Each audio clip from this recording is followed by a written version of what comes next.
الله ينور يا عم محمد. حبيبي يا عم علي، الله يبارك لك. يا جماعه انا اسمي علاء اللقاني، عندي قناه على اليوتيوب اسمها علاء اللقاني لزراعه الاسطح الحديثه. طبعا الشجره دي مجننه الناس يا عم محمد. جميله الكيميكوات.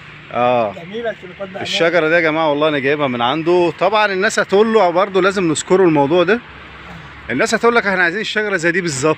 لا انا ما بتجيش زي دي زي ما انت عارف. اي يا جماعه انا جايبها شجره صغيره بس مع المراعيه بتلاقي الشجره بقت بالمنظر ده، عشان بس الراجل ما تقولوش لازم تجيلي زي دي. انما الشجره اي حاجه هتجيبها وهتراعيها هتبقى معاك بالمنظر ده واحسن من كده كمان. زي ما انتم شايفينها والله يا جماعه. اهي حاج محمد بياكلها اهي. هي بتتاكل بالقشره ولا من غير القشره يا حاج محمد؟ في ناس بتاكلها بالقشر وفي ناس بتاكلها من غير القشر على فكره. انا اكلتها كده وكده. لا هي من غير القشر بتبقى احسن. اصل انا القش ازاي تاكل بالقشر؟ من غير القشر بتبقى احسن. طبعا دي يا جماعه نوع من انواع الموالح، شجره هي حجمها نفسه قزمي، يعني هي بالحجم ده. انا زارعها هنا في برميل 60، حتى البرميل مترشق ومعامل له دعامات وما شاء الله زي ما حضراتكم شايفين.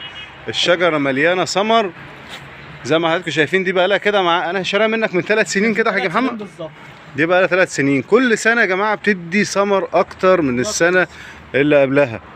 بسم الله ما شاء الله. وبرضه يا جماعه شجره الجوافه دي جايبها من عند الحاج محمد. تعالى كده يا حاج محمد معايا. ده سطح البيت بتاعي. دي شجره الجوافه، والله جوافه طعمها جميل جدا. وبرضه معانا البشمله اهي مزهره بغزاره.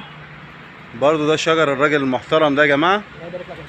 وهنا برضه معانا شجره التفاح برضه من الراجل المحترم ده. دي شجره تفاح اهي. وبرضه دي شجره تين اسباني، بس طبعا سقطت الورق بتاعها خلاص، سقطت الورق بتاعها.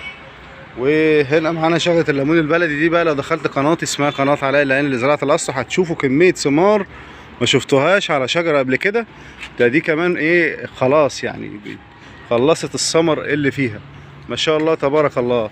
الراجل ده حاجته نظيفه يا جماعه، والنهارده واخد منه شجره خوخه اهيت مزهره جايبها لي لحد عندي البيت اهوت.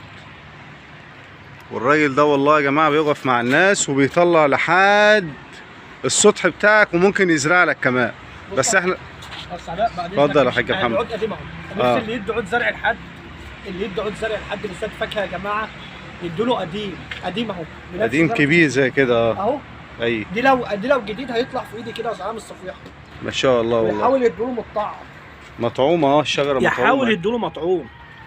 دي معلومات برضو الحاج محمد بيعرفها لكم. لو حبيتوا تشتروا شجر لازم تختاروا شجره مطعومه بالمنظر اللي حضراتكم شايفينه ده، ويكون عليها التزهير والثمر لمصداقيه الشراء. احنا طبعا نحب نشكر الراجل المحترم ده. هو عنده جميع الشجر ويوصل لك الزرع لحد باب البيت والبراميل وكل حاجه انت عايزها يوصلها لك.